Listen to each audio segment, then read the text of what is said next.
The plumes of smoke could be seen for miles. This was one of 7 major fires across Cyprus on Saturday, a fire particularly close to home, just a kilometre from Episkopi station near the neighbouring village. At 3:30 in the afternoon, crews were called out when flames spread quickly into the sovereign base area.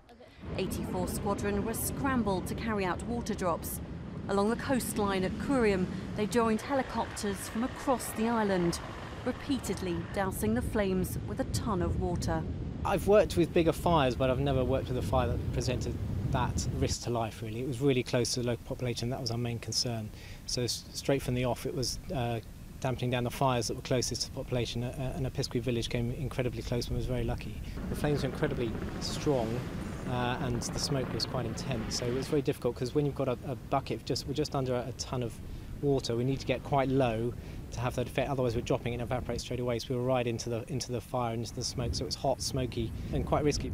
Throughout the night, 30 firefighters from the Defence Fire and Risk Management Organisation, DEFERMO, and crews from RAF Akrotiri joined the Republic of Cyprus Fire Service on the ground. As the winds picked up, the motorway was shut for a few hours because of smoke, and the main road linking Episkopi and Akrotiri was closed for 24 hours.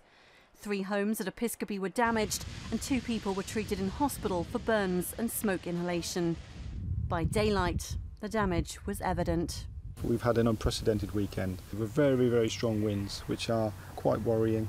The humidity levels had dropped down, and the actual flora and fauna of the wildland behind us was very tinder dry. Our initial actions on arrival were to focus in on the life risk and take offensive operations in protecting those personnel and life.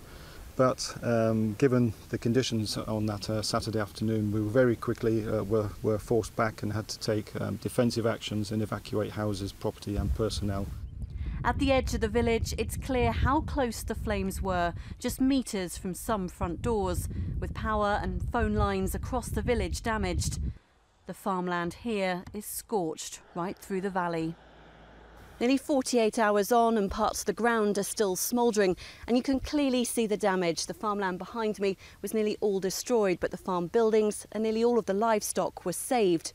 Fire crews were able to prevent the flames spreading across the road to the Curium archaeological site. It may look like a scene of devastation, but it could have been so much worse. In total, 7 square kilometres of land was damaged. Not the largest fire this year, but it was worryingly close to so many homes. Today it's been confirmed that the fire started at a nearby rubbish tip. Crews have been patrolling all day to make sure the flames don't reignite.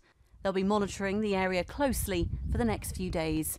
Carla Prater, Forces News at Episkopi in Cyprus.